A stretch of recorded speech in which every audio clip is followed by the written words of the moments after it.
Ladies and gentlemen, welcome back to Zyori Plus One. Today, we've got a very special episode. I'm super stoked for this. We've got a gentleman named YellowHat Gabriel Nassif, a Frenchman, a Magic the Gathering Hall of Famer. He's also a Dota 2 enthusiast, a full-time Twitch streamer, a very successful one at that, and I'm excited to pick his brain a little bit about the lifestyle, about card games. We might touch on Artifact a little bit, though I don't think either of us have logged too many hours in the last year or so, so we'll see where it goes with that.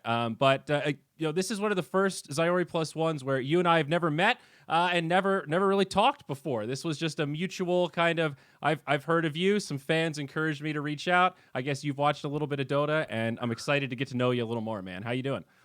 Hey, I'm doing very good. Thanks for having me on. I'm excited to, first time for me interacting was, one of Dota's big names, I guess. Yeah. So that's exciting. Well, that's. Have you been to any Dota events? Like, have you been to a TI or any of those majors in Europe? I was actually in Seattle during TI one year, but we were going on a cruise. It was after the World Series of Poker, and we were taking a cruise to Alaska. So I've got a picture of me kind of like looking really sad in front of the arena, and watching all the people with their backpack walking around and Dota players everywhere. So. And I did go to Disneyland or Euro Disney when they had the major last year, I think. Oh yeah, MDL. Yeah. MDL. That was in Paris, right? That's in your backyard. It was like Euro Disney, which is like suburbs of Paris. Okay. Yeah. How was that event, by the way? Was that fun as a spectator? I forget. Was that one of the events that had some issues with the VIP tickets where they were a little overpromised in terms of the quality and the seating arrangements and all that? Were you one of the VIP ticket holders? Am I misremembering completely? Was that event just awesome all around? I was not a VIP. I believe the VIP got to sit in kind of in front. I'm not sure how much better it was than the seats I had. I think I had like pretty basic seat, and yeah, I mean, the arena was not super nice, but the Dota was cool. It was cool too. The games were pretty good. I didn't go every day either. I think I just went one of the days. Yeah. Cool. So I did not get to go to that event. That was one that I think I casted some of that group stage remotely. Yeah. I remember I was rooting for NIP at the time. I was rooting for PPD, I guess, and they didn't do especially well. So that's always a bummer. Yeah. But so where you told me before we went live, like, you're a Dota guy, but you have this kind of love-hate relationship with Dota. And I love that. You even warned me in the Twitter DMs when we were talking about setting up this podcast. Like, now listen, man, sometimes I have to delete Dota because it's just too much. I guess maybe there's some temptation there and you just need some space away from it. Talk to me about that. I want to hear about your pub experience. I want to hear what drives you to have to uninstall Dota on the reg. What level are you playing at? What kind of MMR are we talking about?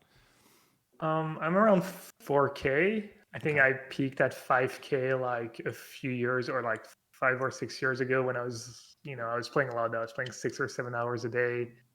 And yeah, right now I just can't just play a game here and there, and it just takes too much time. And then part of the time I'm mad after my games, not all the time. I try to be PMA in the games and stuff, but maybe a quarter of my games you're upset after playing. You're supposed to be having fun, and I'm like, that's just not healthy. And so once in a while I'll delete Dota, and I'll still watch, because I don't get upset when I watch Dota. That's always fun. And yeah, I'm around like 4K. At one time, as I said, I went up to 5. That was my max, and I was playing 6 or 7 games a day, maybe at that point. And also, I'm married, and my wife just hates Dota because there was a point in our lives where I was playing way too much, and it passed that threshold where she can't. It's like ingrained in her. I understand too. So, I mean, understandable, but does she also feel that way about Magic the Gathering, or is that like a unique kind of vitriol towards just Dota specifically? No, it's just Dota. Magic and poker, like that's my job, that's my living, so it's different. I see. Okay, right. But so, have you ever streamed Dota though, or is there not enough crossover between those audiences? I've streamed just a few pubs a few times, but I'm really bad at multitasking, so I played awful every time. And I do a little casting here and there. I I used to play, in AD2L a bit Oh, and hell yeah. RD2L. Hell yeah. RD12 one season, and I have some friends who play, they're like free K MMR or 4K, and they play like 82L. So once in a while, I'll cast their games, just for fun. Yeah, dude, that's awesome. I mean, I just cast the season 29 82L like North American Contenders League or whatever. It was a lot of fun though, man. I'm a big fan of the 82L like community style Dota. It's so different than the pubs. It gives you a fresh kind of perspective on the game when you get to play with actual teammates and not just random people on the internet. Yeah. Magic the Gathering, though, I want to pivot a little bit. So you're a full-time streamer. Do you do like a full 40 hours a week of streaming? Is that your general Yeah. workload? Yeah, about 45. Yeah, I do like 6 hours a day. I split it in two. Mm, I do 3 hours in the afternoon and then 3 hours after my wife goes to bed.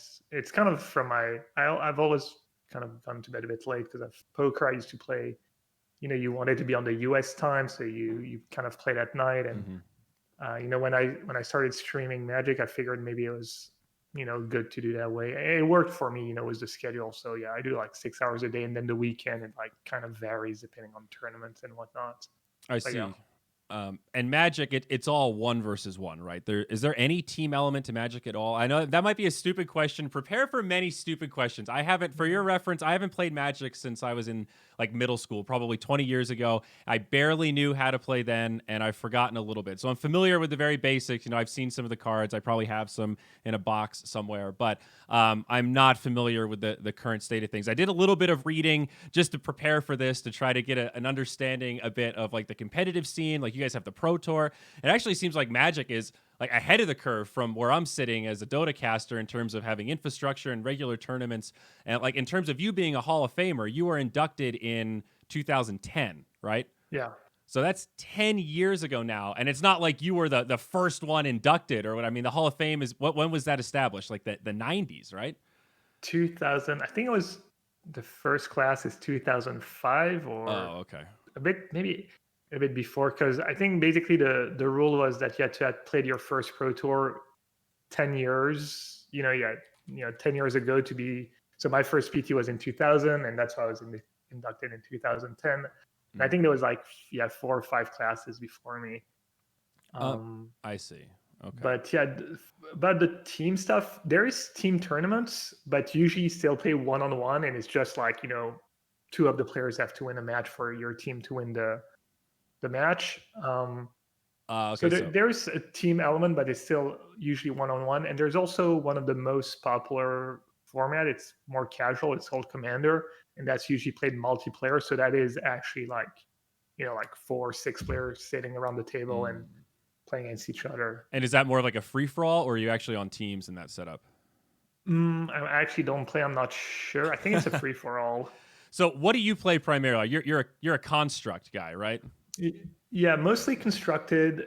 Especially right now, all the competitive tournaments are only constructed. There's also limited, which is draft, where you open a pack, pick a card, pass it. So it's like not as powerful decks, but you just build them while you draft. And like you would draft a fantasy team for football, Right. you draft cards to build your deck. See, that I've done. That was something I did in middle school. One of my friends' older brothers would somewhat regularly, they would all put in whatever, $10, and then they would buy a whole bunch of shit, and then they would all open them. And, you hope, I guess, that you get a couple of relatively rare cards. So the net benefit of everybody putting that money in is that you get more chances at RNG. And it's also just a fun thing to do with your friends, I guess. Yeah, exactly. It's a great way to open packs when you kind of want access to the card, so you buy a box and it's a bit cheaper, and then might as well draft with it because you still get the cards at the end, but you got some enjoyment out of it. And it's usually one of people's favorite format. It was my favorite way to play Magic. It's usually more fun than constructed, but constructed, I guess, does better viewership wise, and they've been focusing more on that in the competitive tournaments. Yeah, I guess it's a little more controlled, right? Because in a draft, there's more like you could get a little unlucky, I guess, right? When you're trying to build a specific deck and you don't have a couple key cards. So constructed, yeah.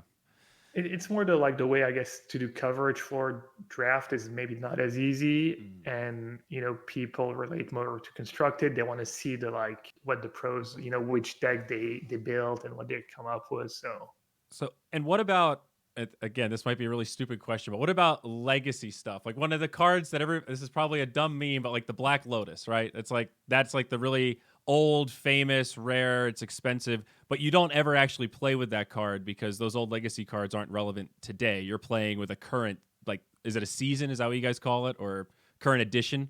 Is that the right Yeah, word? the sets that come out every like 3 or 4 months, and yeah, the Black Lotus you can play. There's a format called Vintage, which is all the cards. You can build your deck with any of these cards, and some of these cards they're so good there you can only play. Usually, you can play four of a card in your deck, and when you play Vintage, you can only play one Black Lotus.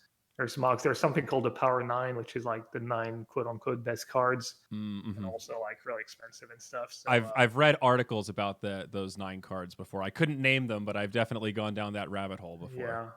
But yeah, what you said is true. Is when we compete, there's standard, which is like roughly the last couple of years of cards, and then there's like a few other formats that are maybe the last 5 years to and then the last 10 years, and Hmm. so there's a lot of different formats. But yeah, mostly because they're trying to sell their new cards, so they want to feature the most recent sets and stuff. Right. Um, That makes sense. Yeah. because the Um, Pro Tour started as the kind of their marketing, I guess. They didn't spend money on advertising, and that was the advertising is like if you play the game and you get good enough, then you get to compete in the Pro Tour, and so that was kind of like their publicity for a while, I guess. so I think I read this, but I've already forgotten. What's the difference between the Pro Tour and the Grand Prix? Grand Prix is it kind of changed a lot the last few years, but it was for a very long time it was Grand Prix and Pro Tours, and Grand Prix are the ones that are open to anyone. um, you know, before COVID and stuff, it was usually like maybe 2,000 player in the main event, and then there's a lot of side events all weekend long, and anyone can play. But the prize pool is not as big. And Pro Tour, you have to qualify. You have to win a qualifier, and then they were usually around 400 or 500 players, and first prize was 40,000 to 50,000 dollars. Whereas a Grand Prix first prize was maybe $10,000. Oh, okay. So yeah, the Pro Tour is sort of more like the Dota Pro Circuit, and then the Grand Prix is where anybody could make their way up if you're like an up and comer with some crazy Yeah, deck or some big time skills. I see. That's pretty cool, and that's once a year, right? That's $150,000 prize pool I'm reading here for the Pro Tour, and that's yearly. Pro Tour was like 5 or 6 times a year. Oh, dude, Yeah, that's fucking no, awesome. That's yeah, regular content. That's I see why there's so much infrastructure around Magic now. That's insane. no, yeah, it was really good, and then it's still good. They've tried changing the system, and they have Arena now. They have kind of a tough spot where they're the only game that have to combine like the live element of the game, and then they have Arena, which is their new online. It's the same game but online, and they also have like an old software that's called Magic Online, which is also the same game, but so Okay, they kind of have to sounds like juggle a all of mess. that, and it's kind of tough for them. But no, it's good, but in some ways, the one big, I don't know, frown, I guess, is that the prize pools have basically not changed in the past 20 Hmm. years or so. So it's kind of Yeah. it feels like You guys need some a bit crowdfunding, bad. dude. Yeah, I don't You guys need know. to do seasons where, just 5% of all the Magic cards sold go to the Pro Tour. That'd be awesome. Or, make Yeah, I up a mean, number. Maybe 5 would be egregious. I don't yeah, yeah. Obviously, people have suggested that, like, based on the compendium model and that kind of stuff. But I mean, I've gotten plenty lucky, and I'm super fortunate. I'm in the Magic Pro League right now, um, and so I can't complain personally. But Yeah. like the middle, like the maybe not the top 50 players in the world or top 100, but like the 100 to like 300 or 400 Yeah. best players, maybe they got kind of screwed the last few years. So I see. I appreciate you saying lucky there, but come on, man. There's no way you've been lucky for the past 20 years playing Magic. There's got to be some skill somewhere involved. I think you're quite the skilled constructor and game player. Don't sell yourself short, buddy. Yeah, I mean, when I say lucky, I mean I had the initial. I was kind of able to snowball. I lived in Paris, so I had access to back when there was like very little internet and stuff. I was able to play against really good players because most of the good French players lived in Paris, and it was kind of a pattern everywhere in the world. The best American players usually lived on the same campus, so they get to play each other, and then the good German players, they lived in the big cities. I don't know if there was something similar in Dota, but I definitely was lucky in that way to be able to even get as good as I got and all that stuff. Just to have access to really good practice partners and be almost the timing as well. I felt that way in Dota, where if I had gotten into Dota a year or two later, I don't think I would have ended up in the place I am today, right? I feel a little bit lucky that I dove in when I did, and kind of wish that I had dove in earlier, and then I would have felt even more lucky. So I can definitely understand what you mean from that perspective. What about the cost, though? And again, maybe this is like a silly question for actual Magic players, but that was always a little bit of a concern or like turn off for me as like a general consumer. I've been aware of Magic kind of my whole life, but I never dove in because it seemed like it was a relatively expensive hobby. I mean, I guess it can be, but I had once again, my family wasn't rich or anything, but I had a little, pocket money or whatever I could spend on Magic, and then, I just got good enough. I would trade a bit. You could trade to like make money, and then start in competing in local tournaments. And if you're good enough, you could, make a small profit, or at least, kind of free roll. But it is an economy, I guess, right? So when you're using cards, you're trading cards, you're like plugged into this system, it's totally possible to flip cards or get value trades or whatever, and recoup costs that way. That makes sense. Yeah, I even had a friend. It's kind of a funny story. He ended up being really good, and he ended up being the first French player to win a pro tour, but he started just trading, and he didn't even know what the cards did or how to play the game. He just knew the value of each card, and he would just make money trading. And one day he decided to try playing, and he got hooked, and he became really, he was kind of like prodigy. So yeah, it's I think that's the appeal of the game too. You can like trade, you can play casually. There's like so many ways to play the game, and I had a friend like that in Diablo 3 when they had that real money auction house. Same thing. He played the game like enough to get some basic items, and after that, his characters just sat there, and all he did was trade and flip items. There was no actual gameplay. It was just buying and selling stuff like stocks or any other economy. It was pretty cool. I lost my train of thought, but it's super interesting. It makes me wish I had kind of gotten into Magic some of this time. I think I know the answer to this, but there's no connection, right, between the online and the physical. Like if I play Magic the Gathering online, it has nothing to do with the physical cards. It's just do you still have to buy packs within the digital game? Yeah, and that's one of the tough things too, especially if you're not like, don't have a ton of money or not a bit more casual, is that I need, cards when I play live tournaments. But you kind of get around, you borrow the cards you're missing, you maybe buy the few you're missing, and then you try to borrow from a friend, or you need your collection on Magic Online, which is the old software, which is, it has the same economy. And then now you have Arena, which is closed economy, meaning, you can play for free if you grind enough. And so it's like Hearthstone. Is it that model? I think so. Yeah. I've never played a game of Hearthstone, but yeah, it's like, but you can't profit. You can't, because Magic Online, the old one, there's like something called a ticket that's worth $1. So you can just make a bunch of tickets, and then you just sell them on PayPal or whatever, to a friend, and you can actually make money playing Magic Online whereas Arena, you can, qualify for the tournaments, but you can't technically, so it's like I guess the technicality would be a trading card game versus a collectible card game. Trading card game, like, because that's why I always heard Hearthstone defined as it's a collectible card game. You can play for free. You can unlock cards. You can buy packs, which accelerates cards that you can unlock. You can recycle cards with dust to craft specific ones if you really want them, but you can't trade cards. You can't sell them. It's your account. You own them. That's it.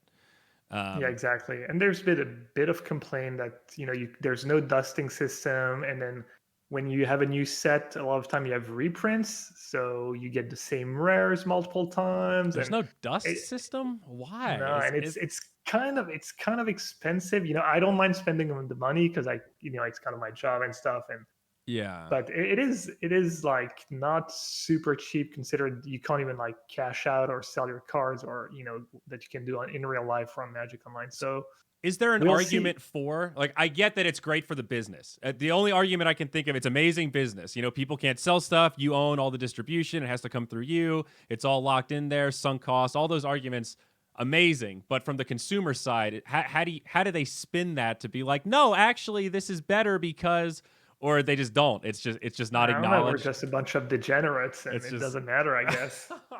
You know? okay. Yeah, I see. It's just tough. Yeah, that's man, so is Magic Online the older one? Is that like Yeah. where's the player base? What's the percentages like? Which one's more Well, popular? I actually don't know about the numbers, but I'm guessing there's way, way, way more on Arena now. Oh, okay. It got to a point where Magic Online, like Arena, doesn't have all the cards in Magic. They're trying to like slowly kind of go back and add more and more. But so basically, people who like to play the format called like Modern and Vintage Legacy, like the older formats, still play a lot of Magic Online. Hmm. And people who play Standard, which is the last 2 years or so, and there's another Yeah, format, and they play a lot on Arena. And all the big tournaments are on Arena now. I see. So they can incentivize it just by they control the tournament system, so they can say, hey, you Yeah, have to play this version to qualify. yeah. That makes I mean, sense. Yeah, that's and it's hard for us to know.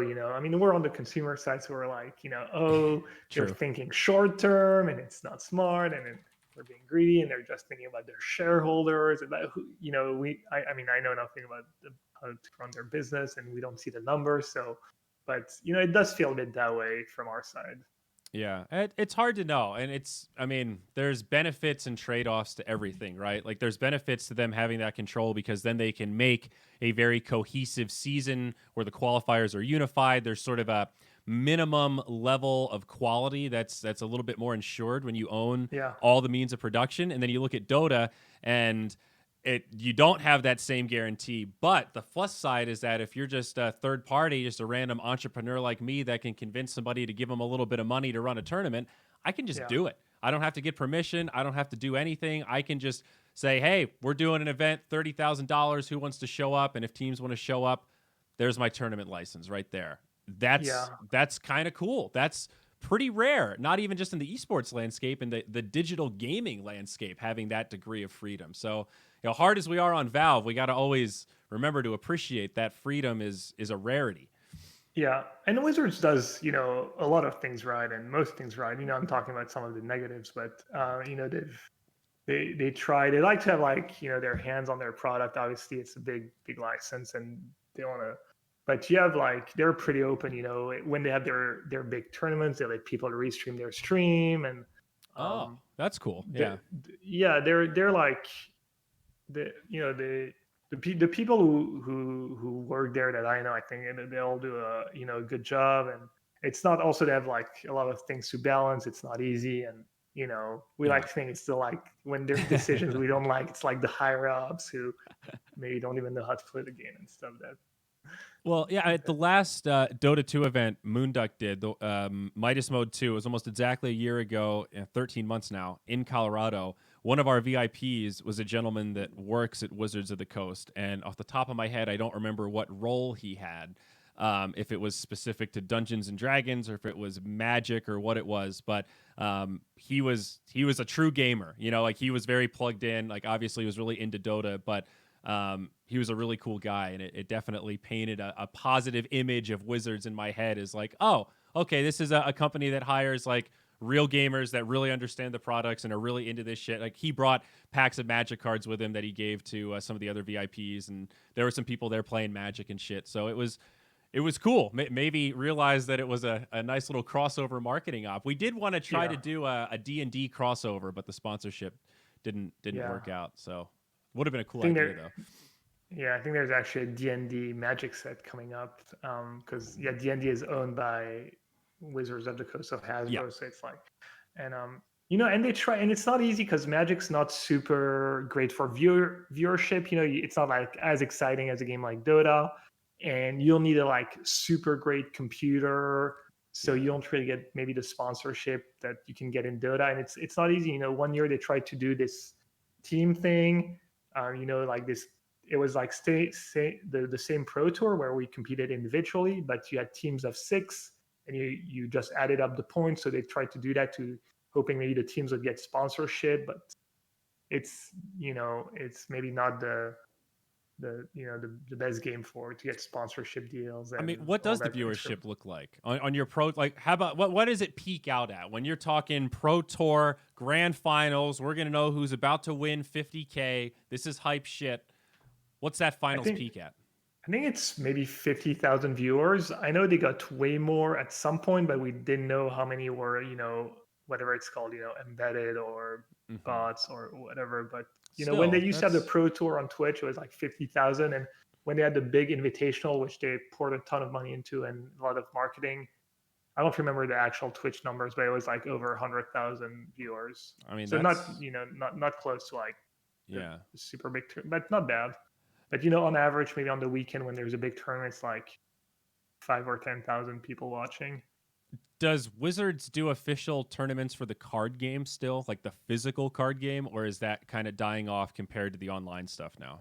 No, it was doing fine. The Grand Prix are more popular before COVID. Obviously, everything got shut down during COVID, and I'm not sure if there's going to be any live tournaments in 2021. But the Grand Prix were super popular, like the side events and stuff, and they were charging more and more. Just people were really into that. So for the the paper Magic's doing. They say it's still doing great, anyways. Do you have a preference personally? COVID times aside, I know COVID now online Magic's amazing, but all things equal, if you had to play one for the rest of your life, what would it be? It's tough because it's kind of cliche, but it is really about the gathering and honestly the friends you make playing Magic. That's the best part of the live tournaments, just getting to hang out with your friends that you don't see every day. It is nice to be able to play from home, and the traveling was really cool at first, but we were a bit. I guess I got a bit jaded. It was like 5 Pro Tours a year, so going like 3 times to the States. I got to Japan once a year, and usually there was one in Europe. So it's nice to play from home too. So I don't know actually. If I had to pick one, I would maybe pick live though. Yeah. Yeah, nothing beats that physical interaction of gathering with other people. I'm inclined to agree. That's like saying, if you could only play online Dota or have LAN Dota, I guess it's not really 1-to-1 in that regard. But I'd take LANs all day because I'm with you. The travel burnout does get you. If you're flying every other weekend or like even every month, it feels like a lot, and you just want that. You just want to be home. You just want to be able to relax and kind of unplug. But if I had to choose, nothing beats that energy when everyone's just together, all those eyeballs on the screen at the same time. And it's a vibe, man. COVID's been fucking tough. I'm excited I don't want to rush it, but I can't wait to get out and be able to even just do a broadcasting gig again where no crowd, but like talent on site. It's been all commentary from home, which is usually awesome because it's really comfort, but as nice as this studio is, I'm trying to get the fuck out sometimes, man. I gotta go. I gotta see some people. Yeah, you haven't even done like any of the BTS events or any of that, right? No, I was a runner-up for the last summit. I got a message. They said they considered me, but they went with someone else instead to come on site, and then I did some casting remotely. So yeah, I haven't even been into their studio despite some of that stuff happening. Just sort of happenstance, I guess. But one of the things I'm curious with Magic, like how do they balance skill versus RNG? Do you feel like Magic is, and maybe we could tie this into poker a little bit too, because I always tell people that I feel like Texas Hold'em is a really good example of a game that obviously has a lot of not RNG, but randomness to it, right? There's a big random element, but it's a really high skill game. There's no doubt about that. And the balance of those two is what makes it so amazing. If it were more skill, it wouldn't be as exciting because it would be more like kind of technically mechanical, and the fact that there's that weird element where you could have aces and you still lose to a king 5 or something is part of what makes the game so interesting. So anyway, thoughts on skill versus RNG, and you know that I'm going to be tying this back into Dota no matter how you answer. So Yeah, and I think you're right. I think one of the reasons why Magic is such a great game is because I feel like it has that perfect balance of luck and skill. You talked about poker. One poker hand, is almost 100% luck, but a million poker hands is almost 0% luck. So Magic, I don't know how to like compare it to poker, but maybe the best players in the world in like pro tours, maybe I had like I had a 60% win rate, or maybe between 60 and 65% win rate playing against, the 400 best players in the world, to give you an idea. okay, So, maybe that's pretty maybe significant. That's good. yeah, it's decent. It's yeah. So I think maybe, at any given time, the best player in the world playing against tough competition is still going to be like 60 or 65% to win a match.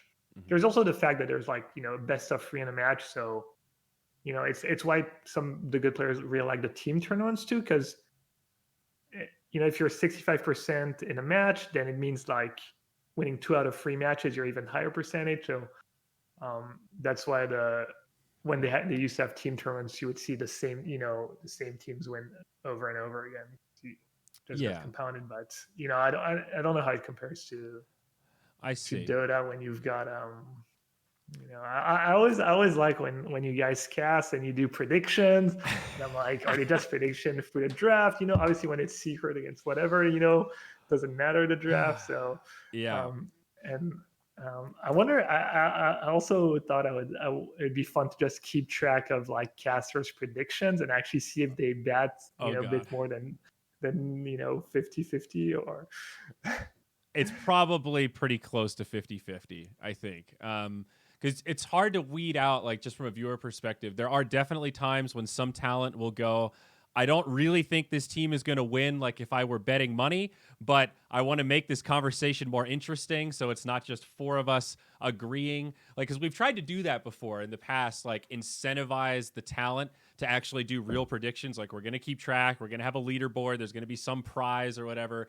And every time it ends up sounding good, and then in execution, it's like, yep, everybody always agrees all the time because they all want to play it safe. And it's better if there's just some discussion. So do they all always believe those predictions 100%? Definitely not. But are they wrong a staggering amount of the time where they really do believe it, and then 5 minutes later look at the lanes and go, oh, I'm a fucking idiot. Oh man, I should have known this was going to happen. Yeah. That happens a lot. I hear it in the green room all the time. So yeah, I don't know. It's pretty 50-50, I guess. Yeah, Dota's pretty swingy game between close teams. It feels like it shouldn't be that way. That if a team's a bit better, they should win more often. But that's another thing I wonder about when I listen, and it's kind of a pet peeve, and I don't know if I'm wrong or right. But casters will get in these like what I feel like are false narratives as to like why a team won a game or lost a game, and sometimes I just feel like it's literally the mid got like the rune at 2 minutes or 4 minutes. And then like there was maybe like one botch gank attempt at like 5 minutes, and literally, that's why. Yeah. And yeah. I feel like casters like never really talk about that stuff. I could be wrong. I think you are pretty right. And I think it's a byproduct of a couple of things. One of them is what Dota gets flamed for by a lot of like Counter-Strike talent and talent in other games, is that there's this weird thing in Dota where talent are sort of afraid to shit on players. And given the 2 options, they'll generally say, this guy played really well mid, as opposed to this guy really sucked at mid. It's always framed in a positive, which can sometimes sound weirdly disingenuous when it's like, nah, that guy just straight fed, and now they have 3 supports. That's why they lost. And I think some of it is a byproduct of, all right, we got 20 minutes to talk about this game, and their mid lost. That's kind of what happened. So they have to try to find a way to fill and make it more interesting, and it ends up just being a useless conversation. And I think events are getting better at that. Like the last couple lands that I cast before COVID, it wasn't okay, let's fill for the maximum amount of time. It was, let's talk for 5 minutes after the game. We're going to take a 10-minute break. Then we're going to come back 3 minutes before the next draft starts. So it's like an actual pointed conversation, not just mindless blather until an arbitrary clock starts because a player's still in the bathroom or they haven't finished smoking or whatever the other delay is. But I think you're probably pretty right. Like, Dota games definitely do come down to that. Again, you hear it in the green room. You'll hear analysts say, like, that offlaner just fucked up. He went for the big play. He missed it. Now the lane's over. He can't do anything. And you've got an axe with 0 items, underleveled. Yeah. And, you know, that was their whole draft hinged on that hero being able to have a presence in the mid game. It all fell apart from there. So I think you're actually right, to be honest. I think it's tough spot for the casters though, because people only remember the negative side, and even if you try to balance it and you're like point out the good stuff and point out the bad stuff, then people like in Twitch chat or people or even like the players, it's the same thing when you get 10 nice comments but 1 bad comment and you remember the bad comments. So it's like it's kind of tough to. And I know that in Magic they try to also point out the positive stuff, and when a player makes something they wouldn't have done themselves, they try and be like why they did that and why it could have been good. And I don't know. I think the Dota casters do a good job overall, and you guys are pretty good. But I think a lot of Dota casters are really trying now to shift the narrative. Like, it's really easy to point out the carry getting all the kills at the end of the game. And it's like, that's pretty predictable. The winning team's going to get fed. That PA is going to get a rampage and then kill the throne. How did she get to the point to be able to get the rampage? And there's been a lot more dialogue about pointing out, hey, look at that awesome support game. Hey, look at this really big vision that Beastmaster provided with the Hawk. Like, how did they win that fight at Roche? Oh, it's because there was a Nature's Prophet treant that snuck behind the back and revealed their smoke.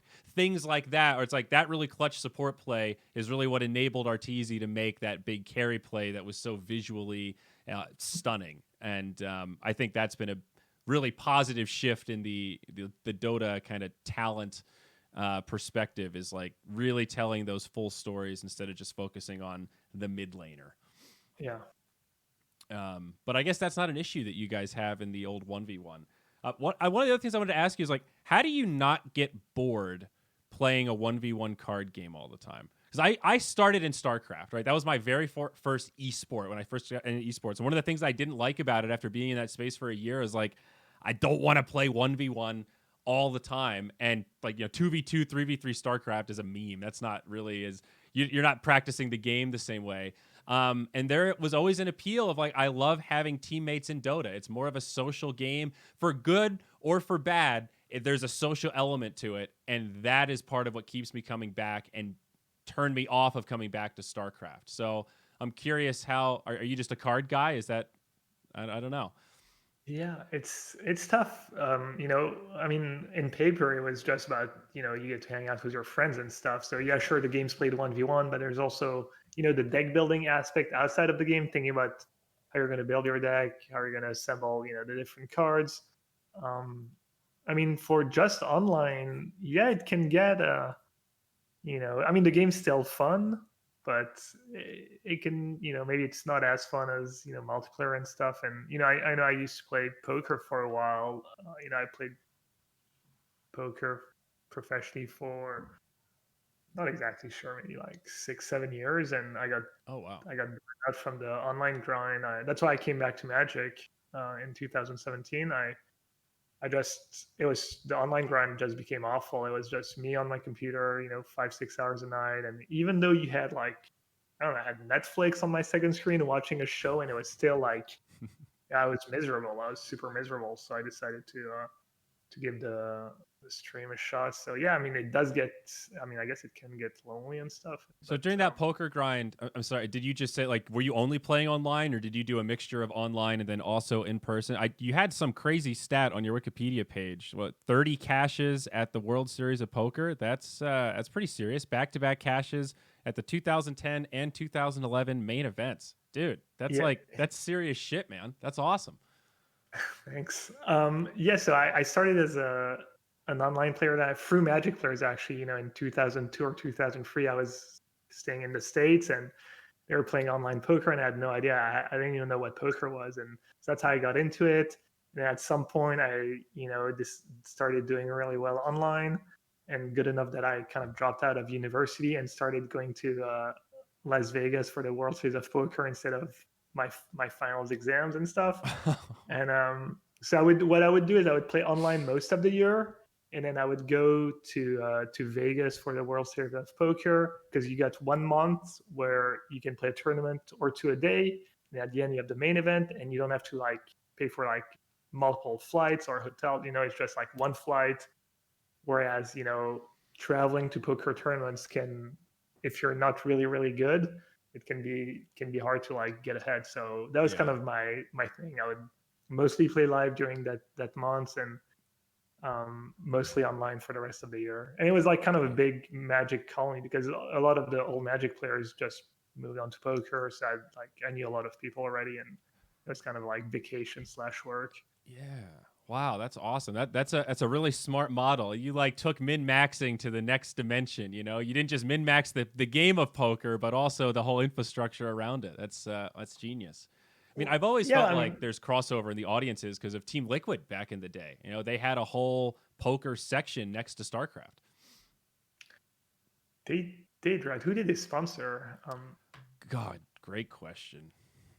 No, I know LQ was pretty close to the whole like Liquid organization for a while, but I don't know if they actually had players sponsored, like a team of poker players. Yeah, maybe. I think was it Victor that is the CEO of Liquid? Did he used to play semi-professionally? It's possible. It's possible. Maybe the Liquid like forums were like where some of someone like Elky and stuff started talking about poker with other poker players and stuff. Mm-hmm. I forget now. It's been a while, but yeah, I think you're right. I think there's a tie there, but oh yeah, it does look like I just Googled it, and it seems like the CEO of Liquid, Victor Goossens, Nazgul as he's known, was a pro poker player for at least some period of time, and he played on PokerStars, and that was part of that 2016 partnership that Liquid did with PokerStars. Looks like it might have expired now, just based on their website. But yeah, wasn't Nazgul? Wasn't he like a StarCraft player or Warcraft player?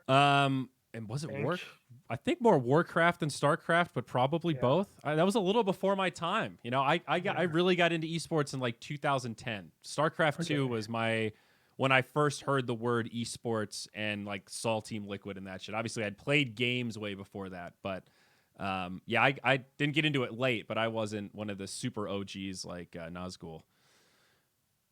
I remember going to StarCraft tournaments and like, seeing him as like, oh my God, that's the CEO of Team Liquid, and that was 10 years ago. And he's still, just, they're like the biggest org in the world now, or one of them in terms of esports teams. It's kind of astonishing what they've been able to do. I mean, I'm just looking at their sponsor list right now, man. Honda, Monster, SAP, like these are serious sponsors, like big yeah, time. I wish we could get that in Magic, but it's do they have team orgs in Magic? Like, are there sponsored players in that way, or is it I guess not. The sponsored players are mostly sponsored by card shops. Like I'm sponsored by a site called Channel Fireball, and the model is for a lot of the selling and buying card business is huge. It's tons of money. Mm-hmm.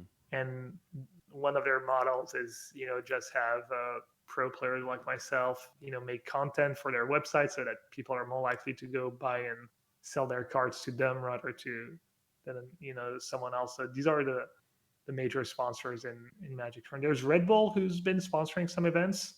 Mm-hmm. They're pretty big into esports, obviously, but it's mostly like people who buy and sell cards, people like Ultimate Guard, who does deck boxes and sleeves and stuff. I see that kind of stuff. Man, I wonder if there's any room for innovation in Magic for some sort of like wild tournament format or some other alternate. Are you familiar with the Moonduck tournaments that we've done at all, like Midas mode and that kind of stuff? I am familiar with the tournaments. Yeah. So kind of that mental wavelength, like, hey, all right, what's missing in Dota? How can we force these players to do something interesting, pick heroes that otherwise wouldn't be valuable? Well, we just created a system to make them valuable. I wonder, because hearing everything you're saying, it's like, all right, how do we make Magic interesting? I guess, how do we make it more visually appealing for like a spectator sport, stuff like that? And I that's don't why know. there's pushing arena. They redid. I mean, they had Magic Online and they redid that new arena that a bit that Hearthstone feel. Hmm. So and I think it's working. I think it looks better to a lot of the new players and maybe younger players and stuff. Well, being able to play But for free is definitely a draw. Just being able to sign up, start playing Arena, and dip your toe in without having to invest anything is pretty amazing. I mean, I think that's in line with like the current gamer mentality in terms of consumerism. Yeah, it's hard to get all the cards, but if it is that weird balance where in some ways it's like more expensive than Magic Online, but in the other way it can be totally free if you like Have grind the have the quest. time. And then Yeah. yeah, you need the time and you need to play limited, basically the draft format, to get the cards for free kind of. And but yeah, you need the time, I guess. So, one That's of the other things I wanted to ask you about, the Artifact, the game that I've got about 100 hours in Artifact 1. I have not done anything with Artifact 2 besides read about it. You had mentioned that you played, I think, about 30 minutes of Artifact 1? Was that the amount? I think I was part of the alpha because I was they Okay. figured they would invite some of the Magic players, That makes and sense. Yeah. I'm not sure I made it past the tutorial. I mean, maybe it should have been a red flag. I guess maybe I should have been like, hey, I didn't even make it past. I couldn't even get bothered to make it past the tutorial. But it's also, I think, maybe a bit me because I'm just kind of mono, one game kind of. Yeah. I'm like, why would I play? I'm never going to be as good at another game as I am at Magic. I really like Magic. Why would I, really Oh, I bother? see. Okay. Maybe you could say, okay, you're going to chase the money, but I've kind of done that. And, I mean, it can be worth it. But, when there's the whole, Artifact, I was like, and when there was Bitcoin and all my friends decided, I had Alki and stuff, and I was like, you know what, I'm just gonna ignore Bitcoin. Sure, I'm sure these smart people, I'm sure they're gonna make a ton of money, but that's what I've done for the past 7 years playing poker, and I don't want to. It's fine, good for them, they'll get rich, and I won't be as rich, but I you know, just don't want to yeah. be The bothered. peace of mind, though. Yeah, that's Yeah. awesome. That's Hmm. You're growing up, man. That's it's time to just Either sit that back or and lazy, relax a little. but Well, yeah. maybe both. Maybe they go hand in hand. I'm not sure. Um, uh, but so was it? It wasn't really the gameplay about Artifact that turned you off as much as just realizing like I'm never gonna dive into this, so I'm not gonna commit any time now. Like it's like realizing very early on, am I really gonna start playing another game? No, and then that's it, huh? I think that's probably what it was. I Okay. remember like the 30 minutes I think they were kind of enjoyable and stuff. I don't know, I had Magic, I had Dota. I I was like, see. Okay. All maybe right. I'll get back into it at some point, but Yeah, it is interesting to try to consider like why did Artifact fail so completely and quickly, and why has Hearthstone done strikingly well over the last however long it's been now? I guess like 5 years since it's come out, and I don't think we really hear about Hearthstone nearly as much now, but especially the first year that it came out, I mean that shit was. It was popping. We did a Dota hub at Beyond the Summit in 2015 or 2014, whenever it came out, and I remember like it was the NA hub for whatever TI it was that year, and everyone was playing Hearthstone. Like the second you were off camera, it was phone, it was tablet or computer. I'm playing Hearthstone, and I don't really think it's because it was a good game. I think it's because it was nostalgic and free and simple. Like it was really easy to understand. It was really basic and having a little basis of, oh, Hellscream, I know that guy. Oh, look, it's Thrall. Oh my gosh, I know that guy. And that's enough to like make me feel like, all right, I don't have to learn anything new. I already have that sunk cost of knowledge because I played Warcraft 3 stuff. Um, I, I don't know. I guess I don't know where I'm going with this point, but it's just sort of amazing that I genuinely don't think Hearthstone's a particularly great game, but you can't deny that it was a big time moneymaker and it had one hell of a competitive circuit for a few years there. yeah, no, I agree. And it's kind of interesting you talk about nostalgia, and I wonder sometimes how much, is that a part of things for me and Magic, or I think I can be, it's pretty clear I don't love Magic as much as I did when I was like 16, 17. I was literally, obsessed. I was scribbling deck lists in class and just thinking about Magic like literally all the time, even though I do think about it a lot even when I'm not playing, just because the tournaments and stuff. But yeah, you wonder how much is nostalgia and like. Yeah. It's interesting. I do think there's something to be said for simplicity. And it's like that you're sacrificing longevity for lowering the barrier of entry. So you have these really complicated, like MOBAs are a perfect example of, they're really hard games. It's really hard to get people into them, but once they're into them, you're really into that shit. You're a diehard League of Legends fan, you're a diehard Dota fan. Something about that game just keeps you coming back because it's so much data, and it just seems like, next time I'm going to be able to do better, sort of thing, because it's so hard. So it's like a trade-off, right? In Hearthstone, they have that big peak at the beginning, and then it kind of dies off over time as people realize, this isn't really that deep or complex or fun. There's not a big sunk cost here. It's like Artifact was just like Dota. It's just, okay, this game's really hard. It's really complicated. There's 3 lanes. You can't see all the lanes at the same time on the board. It's so many moving pieces relative to these other card games that it almost feels hard to contextualize in your head while you're playing it. And if somehow you could get people hooked into that, I totally believe that Artifact could have been this pretty cool, deep game that people were really into. Because I saw some of those people. I met them in matchmaking. I talked to them. I watched them play in tournaments and cast tournaments at that very, very beginning point when everyone was still hype about it. But it just seemed too complicated. I put in 100 hours, and after that, I still didn't really feel like I had a good handle on what was a good strategy, what was a bad strategy. I still had very little. You had to sink like hundreds of hours into this thing to really become good at deck building. I don't know. I wish there was a way they could have made it a little more simplistic, just so people could have latched on to something earlier. Maybe that had to do with the launch event. I don't know. Not to flame Beyond the Summit too hard, but I don't know if you watched any of that launch event, but that shit was a pretty big flop. I don't think so. Well, they did like a summit style thing where they brought in like 20 talent, and I think they designed it to be a little too advanced. It's like the people that had been working on the event had access to the beta for like 6 months or whatever, and were really, they went card by card, and then they started casting and analyzing these competitive matches. And I think most of the audience was like, I don't even know what the cards are, man. What colors are in this game? What do the green ones do?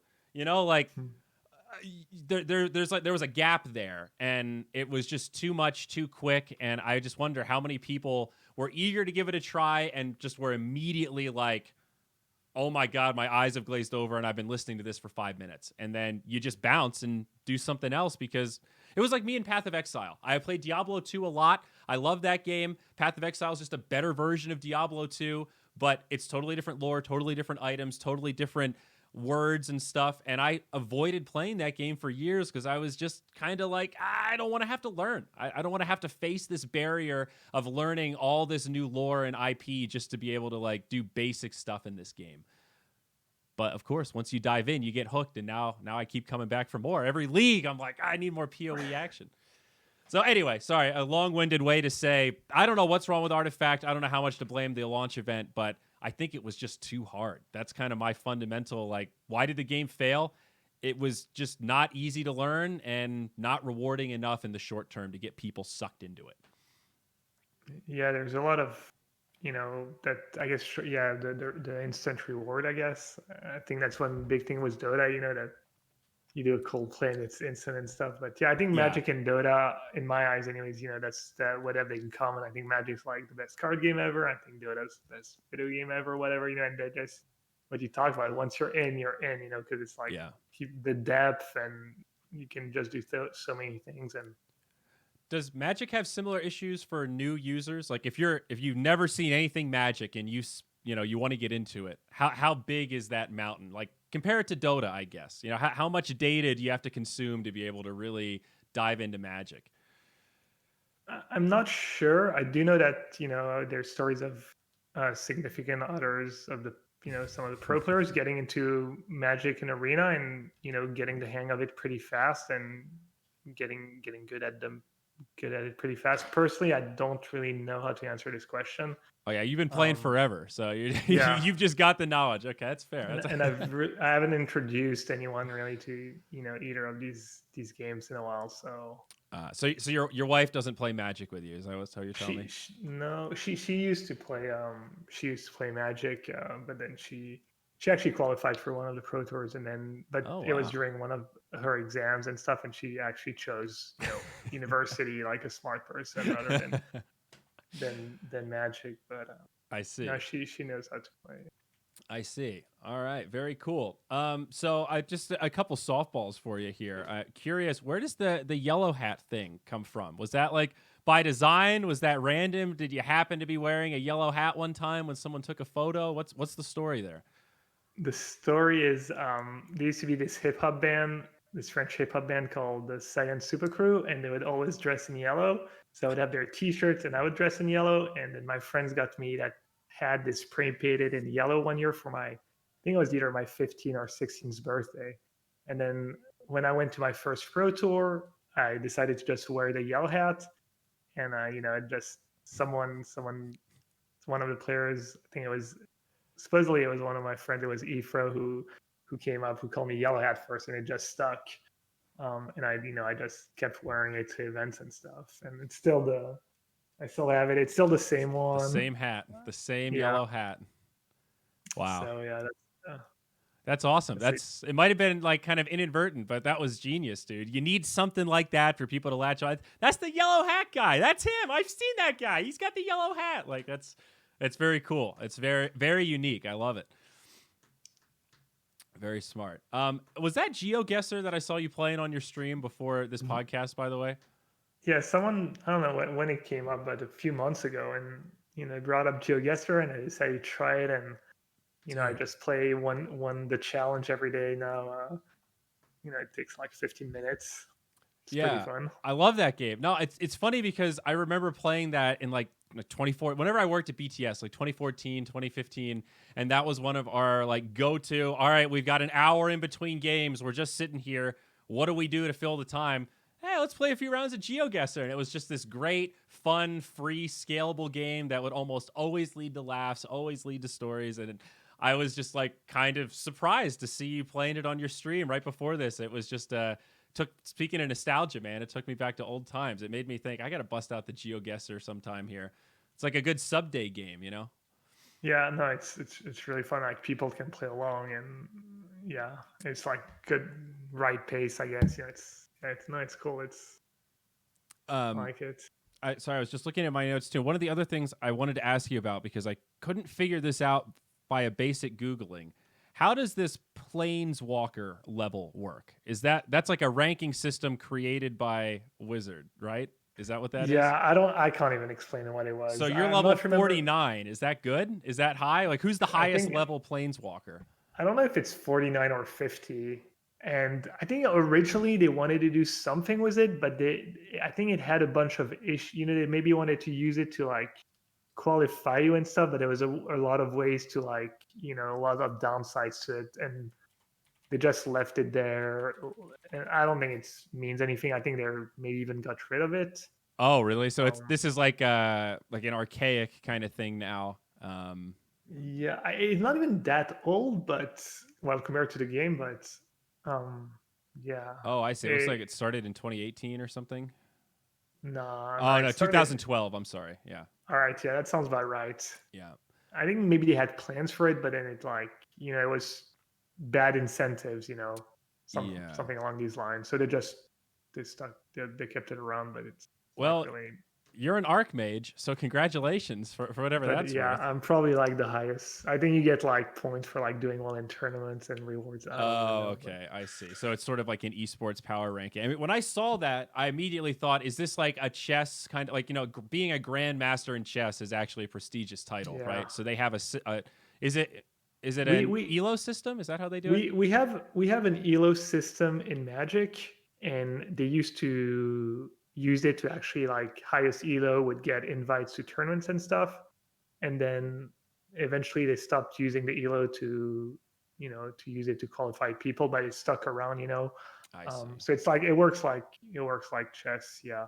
um, but now they don't. It's cool to keep track of because you get to see who's the best in the world or who's the highest rated in the world right now, but it doesn't get you anything.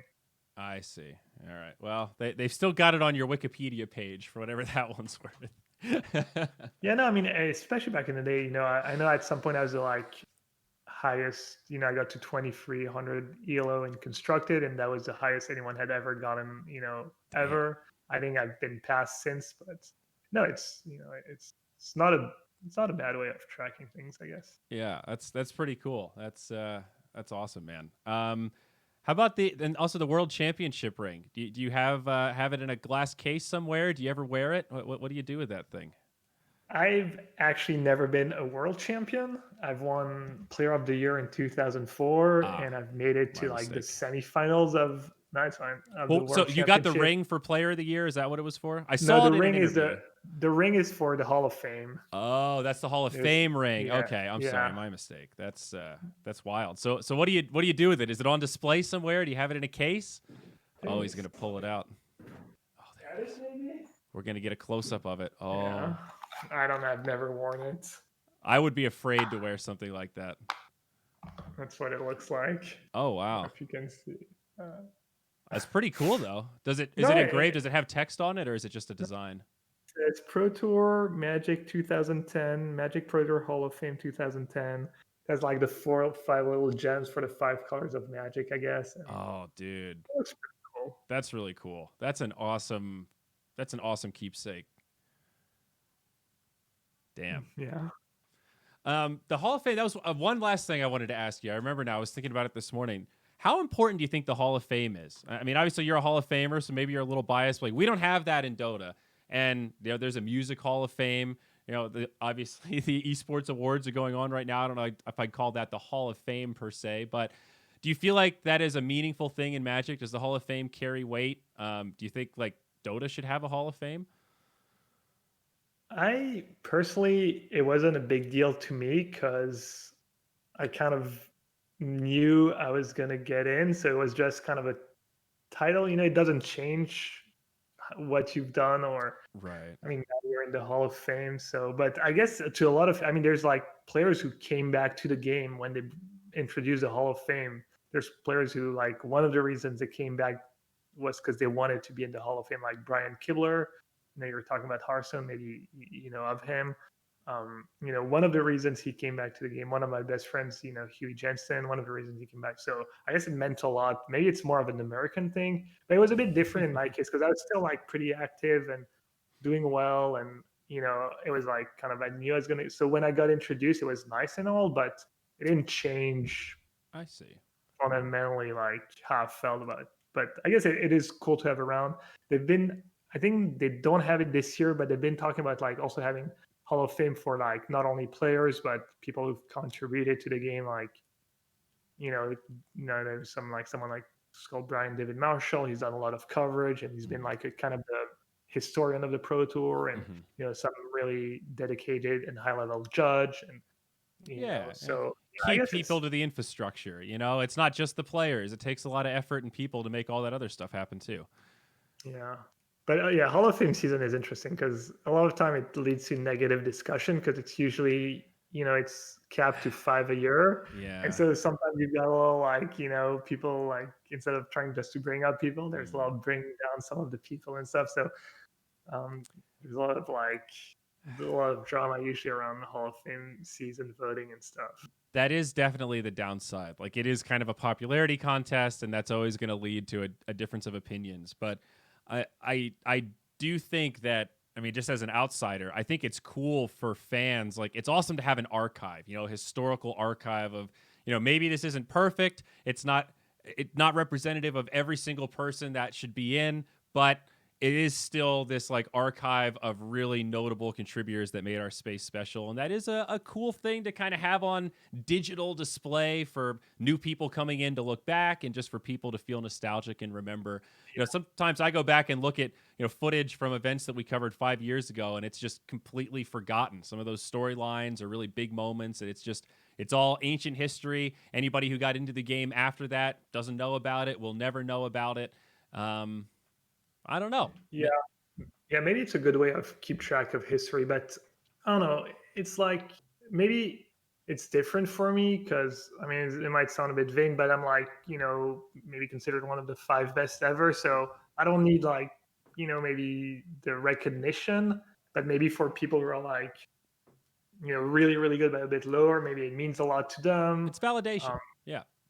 validation. And I don't have the same feeling when I was competing in the World Series of Poker. You want to win the bracelet, you want to win one of the events, and I never got there. I got like, second a couple times.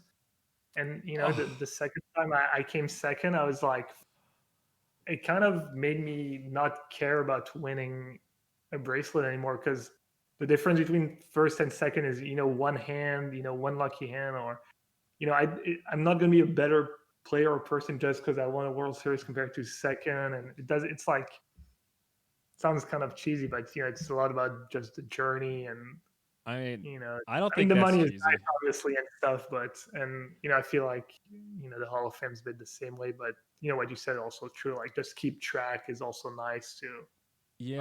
um Yeah. Man, that's such a like that's got to be such a hard take to digest because I've heard competitors say that second place is actually the worst placing. You're the first loser. You were so close, but then you don't get like the prestige of second versus first. It's not some linear scale. The prestige of first, whether fair or not, that's where all the spotlight goes. But yeah, I kind of agree with you actually. It's like second place, you're the runner up, man. You've got a lot to be proud of. You're taking home a big purse too. And like you said, that doesn't change your other accomplishments or like how you got there and your journey throughout the event. It is a little bit and of a maybe, cliche, but I think it's on point. yeah, maybe it's easier for me to say too, because I did get also first place in Magic a couple of times in big tournaments. And so I've also won, so maybe it's not as big of a deal when I also get second. But like the Hall of Fame, like someone like, I don't know, Arteezy, if he was introduced in the Hall of Fame tomorrow, you wouldn't change, and it wouldn't really change how you Yeah, think. He's great regardless of whether there's a Hall of Fame or not, or 100%. some. Yeah. No, I see that from the competitor perspective. I think that's also a fair point that if you've already won, Sumail gets into the Hall of Fame, he's still Sumail. He's still the king, and that doesn't change. But I do think in terms of like what I am constantly complaining about in terms of Dota as a podcaster and a voice is that I'm nervous about not having a next generation of up and coming players. I think in like CIS, I think in China, probably in Europe, yeah, we're okay. We've got some younger players and the game's still kind of healthy, but South America, North America, Southeast Asia, we're struggling. I think North America specifically, there's like no young demographic. There's barely any even salaried players, let alone any tournaments, let alone any aspiring like tier 3 or tier 2 pros that are thinking about making the journey to go pro. Instead, we're seeing pros that are, ranked top 10 on the ladder struggling to find a team that's worth a damn to be able to compete when there's one tournament a quarter. So, not that the Hall of Fame really changes that drastically, but it's one more thing, right? It's just one more incentive to get younger players like excited to work towards this big goal of. Right now, the goal is winning TI, and yeah, that's a goal. That's a hell of a goal. Probably need to win a TI to get into the Hall of Fame, but it's having more to latch onto than just one tournament a year when we don't have COVID, I think would probably be a net benefit to Dota. Maybe a small one, but still a benefit. Yeah. My other problem with it is that like it rewards people who've probably already got fortunate in the first place, and it's even more for them. And so Yeah, that's true. a lot of it is, like I said, if I had lived in like middle of nowhere France rather than Paris, I mean, maybe I've done something else with my life. But I would have never had a shot at becoming really good at Magic, or it's like more for the people who already, probably got a lot out of the games. Mm-hmm. You really, but Yeah. the rankings, like best, who's the best of all time. But then you can be like, oh, this person like is way more deserving because they came, they did it out of South America. There's a lot of these discussions in Magic.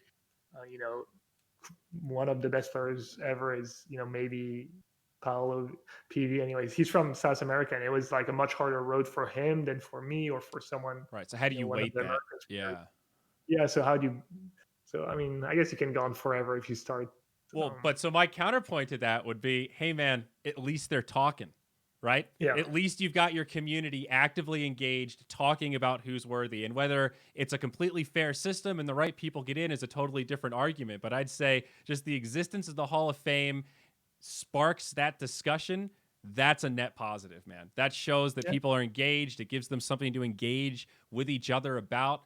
I think that's good. That's awesome. The fact that you have fans that feel that passionately about, hey, this guy got robbed or this guy didn't, whatever it is, that to me, that's like, hey, at least they give a shit. That's what I'm most worried about are the people like, I just don't care about Dota anymore, man. I don't really give a shit what happens. Like that's I'd rather you be mad at me or mad about a hero than say you don't give a shit. That's just a soul lost from the game, and that hurts a little bit. Those are the ones that I get upset about. Yeah, that's fair. I think it was Day9 who was saying that, even when people get mad at you in your chat or they're, you're like, he's like, well, they could be doing literally anything and they're hanging out watching your stream in your chat. Of course, if they like actually heinous behavior, that's different. But still, it's the Jack they Sparrow care. thing. They get upset with you sometimes. It means they care, and Jack Sparrow, you're the worst pirate I've ever heard of, but you have heard of me. Wise words from Johnny Depp. Gabe, this has been awesome. I appreciate you explaining Magic to me, even though some of that stuff were probably things I could have Googled. But this was an awesome chat. Anything else you want to throw out there before we kind of wrap this thing up? It's an open canvas, but I don't want to eat up too much of your time. I know it's mega late over there. It's even getting late over here. No, it was really fun to be part of your podcast, and I really like I love Dota for better or worse, but I have the game deleted right now, but I've been falling asleep to the PPD and the Mason stream and whatnot, so watching competitive and well, I'll tell you, it means a lot to have a European say that he's supporting North American Dota with his viewer minutes. That really is like that hits me hard, man. I never know how much of a meme it is, and the North American scene dying and stuff. But I guess the players just play League of Legends or other games, or it's just too hard to get in. Maybe it's a combination of things. I think like America has a high cost of operations. That's already one thing working against it. Dollar for dollar, it goes further in South America or Southeast Asia specifically. There's a high opportunity cost in terms of other entertainment in North America. This is where a huge amount of movies and music and all this other multimedia is produced. So there's just a lot of sports as well. There's just a lot of shit to be tuned into. I think that plays a little bit of a role. The lack of marketing, like to make a splash in the North American market, dollar for dollar, marketing gets really expensive. And I think League of Legends and Rocket League and some of these other games have done a much better job trying to capture some of that NA market. And Dota has just always been this, TI's our big marketing push. It's a global game. Yeah, we want North America, but really it's a global game. We're all citizens of the world. And that's really cool. But if you zoom in on North America, there was some study I looked at that looked at different games that were popular state by state. And I think Dota was number one in California, or really high in California, really high in Washington. Both make sense, right? Los Angeles, Seattle. Seattle had TI forever. Number 3 was Alaska. That should tell you something, right? If Alaska, one of our least populated states, is number 3 in terms of Dota, like on that ranking in terms of gameplay time, most of the country's playing other shit. We're playing Call of Duty. We're playing consoles. I mean, I guess if you're a 15, 16-year-old, like, why would, I mean, maybe we have the same, I don't know what's the demographic exactly was Magic, but it's, definitely, when you look at the Pro Tour and stuff, it's a lot of the same players that were playing like 10 or 15 years ago, or even, in my case, 20 years ago. Yeah. And in the case of Dota being free, I've heard people make the argument that the reason this game's so popular in Southeast Asia, CIS, and South America is because it's a free game that has a really deep amount of complexity to it. So it's like the best value proposition, like $60 USD from South America is a lot to play Fallout for a game that you only get a couple hundred hours out of. But a game like Dota that's free that you could kind of play forever and never have the same match repeated ever again is kind of amazing. So you can see why that's a draw in countries that have lower purchase parity globally. But in the case of Magic, I don't know. I guess that's not exactly the case since, it's not free. But I don't know. NA's just hard. I don't. If I knew the answer to that question definitively, I'd be a much wealthier man. I think a lot of people are trying to figure that out as well. How do we save North American Dota. Right now, Evil Geniuses are the only team paying salaries to players. Every other player in North America is like a team org. It's 5 players, just, hey, we're the 4 Zoomers, we're playing together, we're winning some prize money, but we don't have any sponsors, we don't have any salaries, we're just playing Dota for the love of the game, basically. Yeah. That's scary. That really scares me, and I don't know what fixes that. Because, so I mean, sorry to go on a tangent here, but one of the things that was recently brought to my attention is that one of the things that builds up this player economy for an esport are these contracts that have buyout clauses. So let's say you join a Dota team, you negotiate a salary, and then you also negotiate the number that another team has to pay to buy your contract so that you could join that team. And it's a balance because you want it to be high so that you're valued and don't get poached easily because you like your team, but you also don't want it to be so high that nobody can afford it if you do want to leave the team. So there's this like middle ground there that gives you some flexibility and also gives the org some insurance that, if there was an org that their whole strategy was find tier 2 players, lock them in for 2 or 3 years, put a really high buyout clause, but invest in them with coaching to build them up over time. If somebody buys them out, then that's your return. That's where you get all the money from. Not a bad business model, but hard to find players that want to lock in for 2 or 3 years. Either way, value is being created through those contracts. So in North America, there was a J-Storm team. J-Storm was hemorrhaging so much money paying the player salaries without sponsors that they just pulled the plug. They said, we'd rather just zero out than keep hemorrhaging money like this. Investment lost. We're done. So those player contracts that have these big buyout clauses are just gone. So now, with that team just evaporating, if you and I wanted to start a Dota team right now, we could just go to those players and sign J-Storm without having to pay any of the buyout clauses that were in those contracts because the contracts have evaporated. That's just value in the ecosystem that has been lost, man. We're regressing to where we were like 5 years ago. To rebuild that is going to take time. That's the shit that keeps me up at night. Like, this isn't just, all right, cool, we got sponsors again. Value has been lost that we can't just get back that quickly. So anyway, sorry, you got me activated here about North American Dota. It's interesting. J-Storm was like the Jeremy Lin team. Like, yeah, that was the J. That was Yeah, they invested in some relatively expensive players. Fear was on that team. Fear has a crazy following. Yeah, AUI won a TI. So Fear started streaming, and I've been watching a bit of his stream too. Yeah, not a cheap team, but still, it's just scary to see that stuff go away. And now, I guess it creates some market incentives for people to come in to try to create teams as like a value play, but I just don't know what fixes this lack of interest in Dota from a North American perspective. I'm in the wrong country, man. Yeah, I mean, maybe there's just too many games and different mentality where there's just too long term. You look at these great players and like, I have to invest so much time to get to that level. And when people ask me about streaming and Magic, I mean, it's a bit different, but I want to say, why would you try to get into streaming? It's like so tough. There's not a ton of money.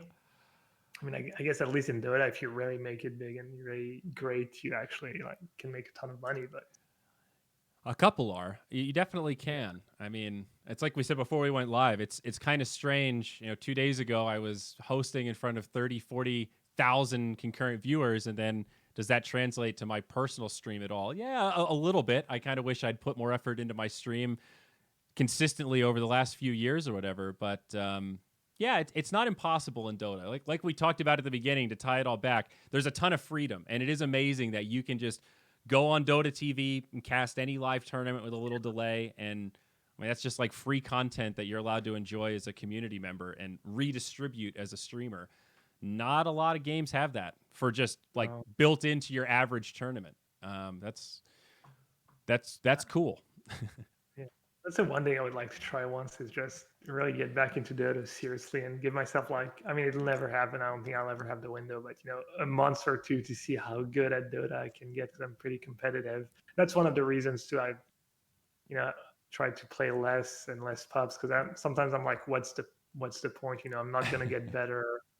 If anything, I'm going to get worse because I'm not playing enough to keep up. So yeah, There's definitely that element that's hard with Dota. You lose that crispness if you don't play for even like a week or a couple days. So it feels like So, it's a time expensive hobby.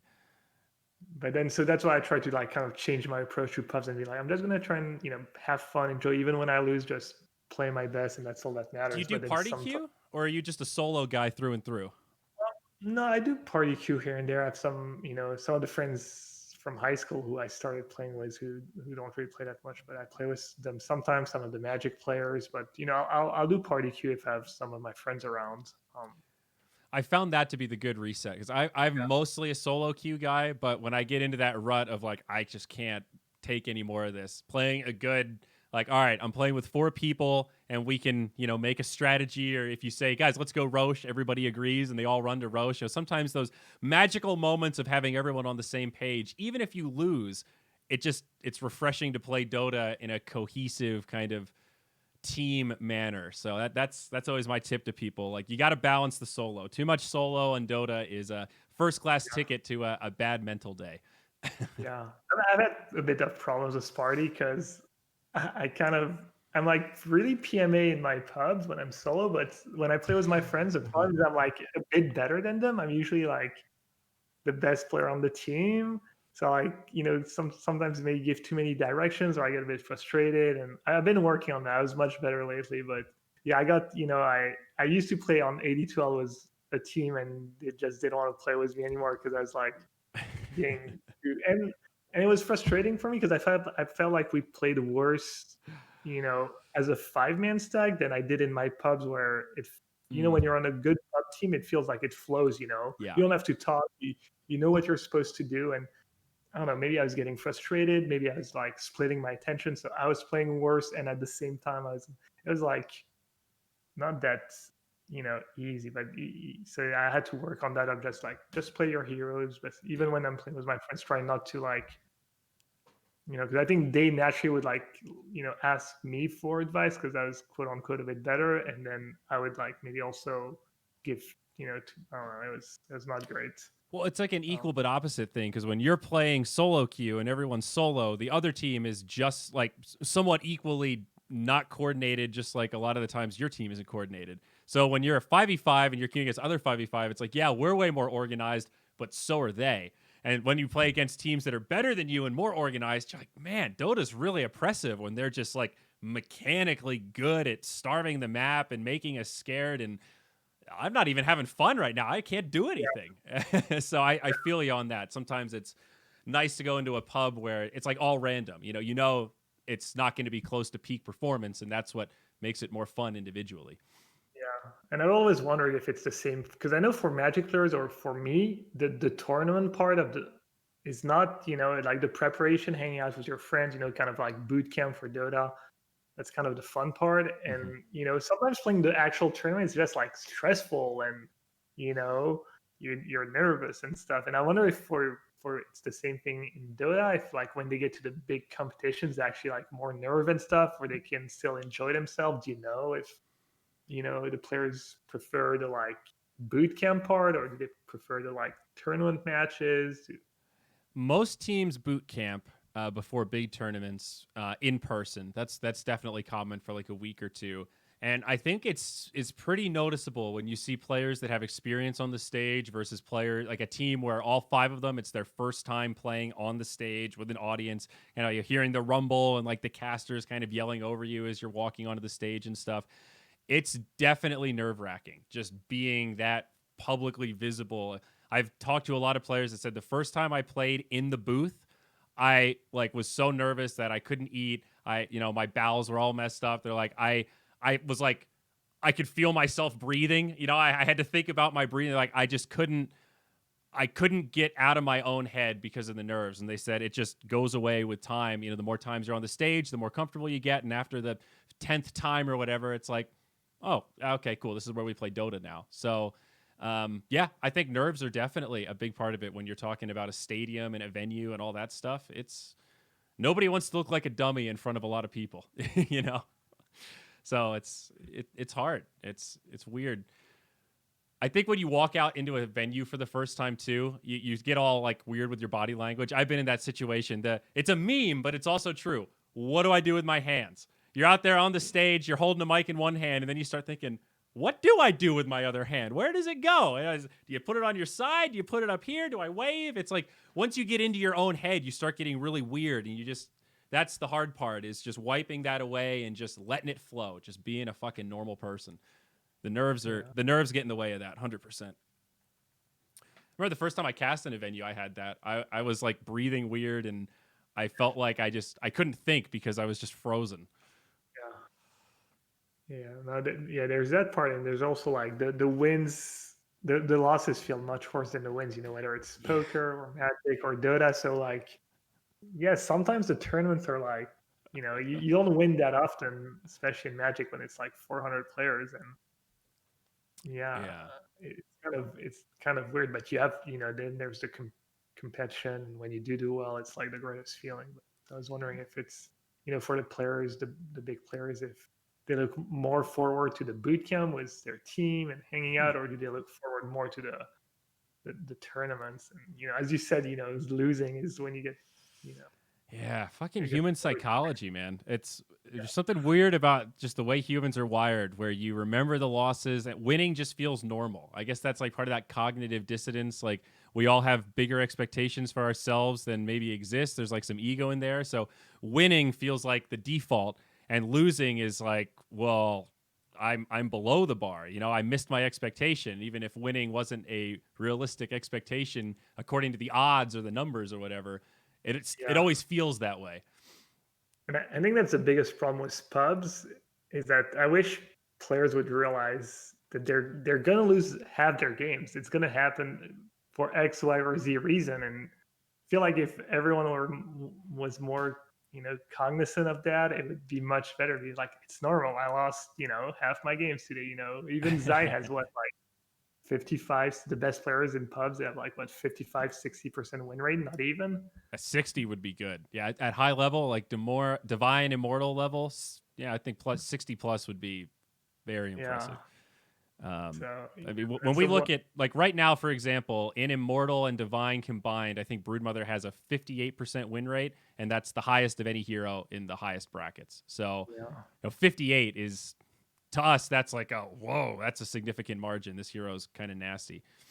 Yeah, because when you, I don't know, I know when you watch someone like Zy stream and you see his win loss, I think it's like 4,800 wins, 4,400 losses. Yeah, it's not like he doesn't have like 75% win rate or something. And I feel like if the people on your team in pubs, they could not,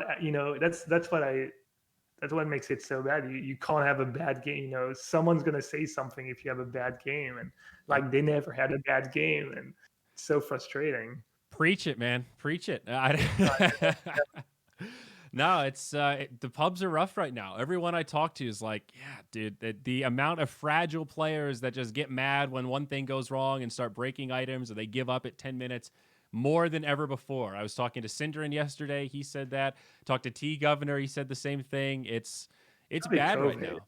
Yeah. It might be COVID related. It's tough for everyone, I guess. It would be so interesting if you could conduct some kind of experiment, though, where if you could track data points of, like, based on the text in games, we've estimated pubs are like 20% more toxic since COVID, or if you could see it correlate with the longer we've all been locked down, the more we're projecting some of that anger out in video games and stuff, where it wasn't like that this time last year.